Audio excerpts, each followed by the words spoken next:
I bet you didn't know. You remember the day clearly, the light in the room, the smell, the exact words someone said to you. You are completely certain it happened exactly that way. But here is the uncomfortable truth. You probably have it wrong. Not slightly wrong. Fundamentally, structurally, neurologically wrong. And the most disturbing part? Your brain will never let you know. Memory does not work the way you think it does. You were never taught this. Nobody told you that what feels like a recording is actually a reconstruction.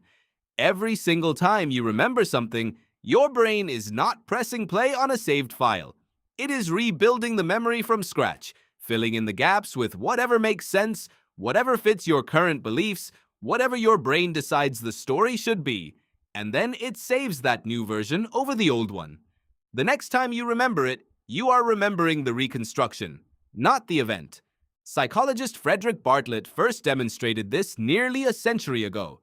In 1932, he gave English university students a Native American folk tale to read, then asked them to recall it days, weeks, and months later. The story was strange and unfamiliar to the students, so their brains quietly edited it. They removed the supernatural elements. They added details that made it feel more logical. They rounded off the parts that did not fit their worldview. And when asked, every single one of them was confident they were remembering the story accurately. Bartlett called this process reconstructive memory. He concluded that memory is not reproduction. It is construction. Your brain is not a camera. It is a storyteller. And storytellers always edit. This should unsettle you, because right now, there are memories inside your head that feel like facts. A conversation that hurt you, a moment of triumph, a thing someone did that you never forgave them for. Those memories feel solid, immovable, true, but they have been quietly rewritten every time you visited them, adjusted, smoothed, sharpened in the places your emotions needed them to be sharpened. So what is your brain actually doing when it remembers? When an experience happens, your brain does not store it in one place. That is the first myth to let go of. A memory is not a file. It is a pattern. The sights are stored in one region, the sounds in another, the emotions in the amygdala, the physical sensations somewhere else entirely. When you remember something, your brain reaches across all of those regions and reassembles the pieces, like reconstructing a shattered vase. The problem is that some pieces go missing, and your brain hates missing pieces, so it invents new ones. Neuroscientist Donna Bridge at Northwestern University scanned the brains of people as they formed and then later recalled memories. What she found was striking. The act of remembering actually alters the original memory. The regions of the brain that are active during imagination overlap significantly with the regions active during recall. When you remember, you are partially imagining. And what you imagine gets folded back into the memory itself. The next retrieval builds on a slightly altered foundation.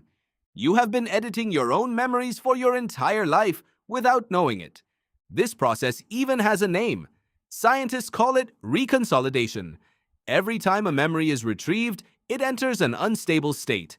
It becomes malleable. New information, new emotions, new context can all blend into it before it gets stored again. This is why your memory of an event can quietly shift after you talk about it with someone else. Their version bleeds into yours. You absorb their emphasis, their emotion, their narrative logic. And the next time you remember it, you cannot tell where the original ends and the borrowed pieces begin. Elizabeth Loftus has spent more than 5 decades studying exactly this. She is arguably the world's leading expert on false memory. Her research has overturned convictions, changed laws, and forced courts to reconsider how much they trust eyewitness testimony. In one of her most famous studies, she showed participants film footage of a car accident, then asked them questions about it. Some participants were asked how fast the cars were going when they smashed into each other. Others were asked the same question, but with the word contacted instead of smashed.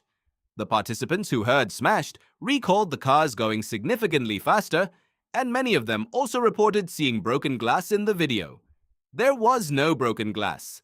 Loftus had planted a false detail using nothing more than a single word. The memory rewrote itself around that word. Think about what this means for every argument you have ever had about what actually happened. Both people are certain, both people are wrong. Or more precisely, both people are telling the truth of a story their brain built. Neither version is the recording. Both are reconstructions shaped by emotion, time, and the need to make sense of the past. Your brain edits memory for a reason, though. This is not a flaw, it is a feature. Cognitive scientists believe that reconstructive memory evolved because perfect recall is not actually useful. What you need is not a perfect archive of the past. What you need is a useful model for navigating the future. Memory and imagination share the same neural machinery for a reason. They serve the same function. Both help your brain predict what comes next. When you remember a time you got hurt, your brain is not running a historical document. It is running a simulation. What kind of situation led to that pain? What signals should you look for? How do you survive it next time? The details your brain fills in are not random. They are calculated to make the lesson stick. That is why emotionally significant memories feel so vivid and so certain. Your brain flags those as high priority, but high priority does not mean accurate. It means important.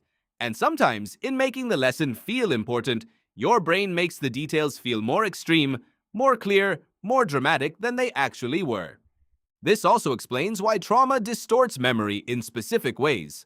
People who have experienced traumatic events often have fragmented, non-linear recall. Some details are sharp to the point of hallucination.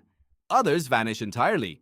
This is the amygdala operating on overdrive, stamping certain sensory details as survival critical, while other regions of the brain fail to encode the surrounding context. A survivor may remember a specific smell or color with painful clarity, but have no memory of a face or a sequence of events. This is not lying. This is memory functioning exactly as designed, under conditions it was not designed for. Julia Shaw, a memory researcher and author, has shown in controlled studies that it is possible to make people remember crimes they never committed. Within just 3 one-hour conversations, using suggestion, leading questions, and social pressure, Shaw and her colleagues convinced participants that they had physically assaulted someone as a teenager.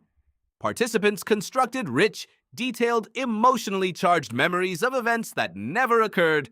They cried, they described sensory details, they were distressed, and they were entirely wrong.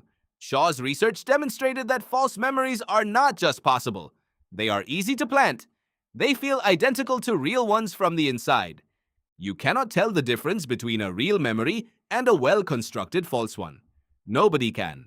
Not even neuroscientists using imaging equipment can look at a memory and declare with certainty that it reflects something that actually happened.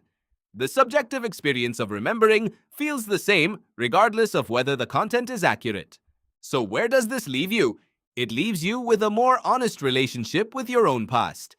The story you have been telling yourself about who you are, what was done to you, what you did. All of it has been quietly rewritten over years of remembering. The villains in your memory may be slightly more villainous than they were. The moments of glory may be slightly more glorious. The embarrassments may be slightly more or slightly less painful depending on what you needed them to be. This is not a reason to distrust everything you know about yourself. It is a reason to hold your memories with a little more gentleness, a little more humility. When someone remembers an event differently than you do, they are not necessarily lying.